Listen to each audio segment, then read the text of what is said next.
It's my feel-good breakfast show. Welcome back. You are tuned into your Feel Good Breakfast Show Expresso right here on S3. It is a wonderful Thursday. So much has been happening, but right now we can inspire you even more. Now, how often do you think of an incredible business idea, right? Now, the SANTAM Women of the Future Awards is an annual campaign that awards and celebrates the exceptional achievements of women across various fields, recognizing their determination, innovation, and outstanding contributions. And this morning, joining us to chat about the campaign is SANTAM COO Gugu Mthethwa and Fair Lady Editor-in-Chief Susie Brokenshars, as well as this year's Women of the Future winner, founder and director of the Ivy Bar, Kerry Rudolph. Ladies, welcome to the couch. I hope I said your surname correctly, Susie. Brokenshaw, but close. Brokenshaw. Yeah. Okay, well, thank you very much. It's lovely to have you guys. Let's dive into it. Susie, the first Women of the Future Awards was back in 2015. Yeah. What was the reason for it? Why was it brought to light? You know, there were so few women in corporate life and so few women in business, and the gender wage gap was still so huge, and it still is, by the way.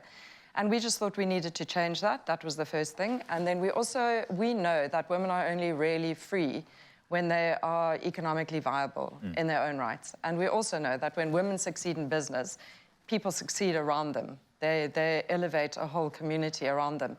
So we really thought that women would be part of the reinvigoration of the South African economy, and we still think that. We feel very, very, strongly about that. Yeah, so that was why we started. All right, and I mean, it's an incredible platform in itself, and if you've seen and take a look at how it's grown over the past couple of years, we'll get into that just now. Thanks to SANTAM, because they've been with us right from the beginning. Yeah, I want to ask you about that, Gugu. SANTAM, why decision to step on board and support this incredible initiative?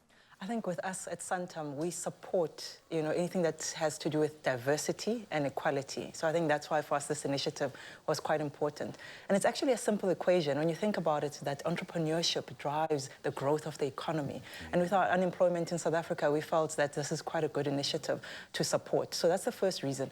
The second one is that of role modeling. We see that entrepreneurs who are males way outpace entrepreneurs who are females. So supporting the role modeling that other young girls can actually say, yes, I can, because it's about relatability, that when you see somebody who looks like you, sounds like you, then you too think, well, I can also do it. And then lastly, also just to also recognize the women.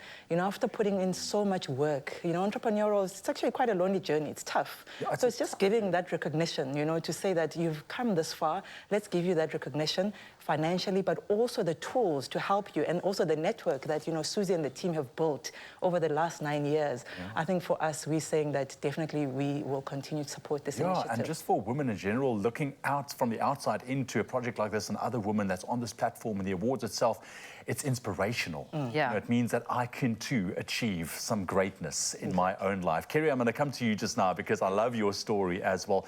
But I got to ask, I mean, it's been running, Gugu and Susie, for 9 years now. It's been gaining momentum. It's been picking up steam. It's been doing so well.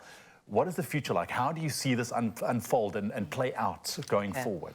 Well, we are totally committed to it, and what we've got such a legacy of talent, actually, in our past winners and in our past finalists, that we want to leverage that somehow, and we'd love to grow the event. The thing is that the event itself is so intimate that it's such an excellent opportunity for networking, that it would be a pity to kind of lose that, but we absolutely want to give it kind of leverage. Yeah, and I love the fact that you said networking, because listen, I also learned, throughout my own journey how important that networking is. Really to create a space where you can actually successfully network. I mean, it can mean, make or break. Yeah, and it's an incredible opportunity to do that. Absolutely. I love the awards. I love the platform. Kerry, talk to me. The Ivy Bar, because I've seen your stuff on social media and the stuff you're doing so well. Congratulations on a successful business. I think it's great.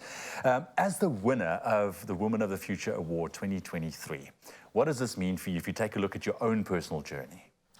So for me, it really is about recognition of the hard work, the blood and the sweat and the tears, as both the ladies have said over here. There is so much that goes into it. I started this 6 years ago as a single mom. Literally didn't have any money to put into this, took a little bit of savings, 40,000 Rand, and built some small little Ivy Bar. And only from there did it really grow. So it really, for me, it's recognition of the hard work that's gone into it, the passion that I feel for it, making people feel better, and to see that you're recognised for that. And also to have created an industry that never really existed in this country. Yes. Take an idea from scratch. I was in a corporate environment earning, okay money, and to be able to take this and say, okay, this is my idea, is it going to fly or not? Which was always quite scary when you've got risk, yeah. these dependents. And really just to bring the right team on board has been amazing, and it's grown beautifully. So the recognition for it, for both the concept as well, and obviously for our little company that's grown so nicely, it's just been huge. Yeah, well, it speaks volumes because you stepped out of your comfort zone, you took a risk, and there was a reward, which is great.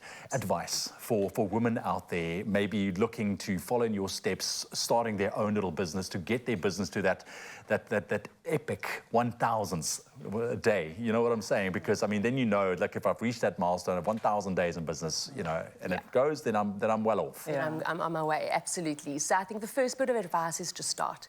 Even if you don't have the money, whether you've got an idea, everyone's going to tell you what a bad idea it is. If you're passionate about it, just start. Yeah. That's the first thing. The second thing is take away plan B. Yeah. Because the minute that you've got an out, it's very easy to throw in the towel. And for the first few months, it was very easy for me to jump in and out saying, oh my God, this is not working for me. But what I noticed is that the minute that you focus on it, it flies. And the minute you've got your head out of there, it dwindles. So really take away that plan B, put in everything.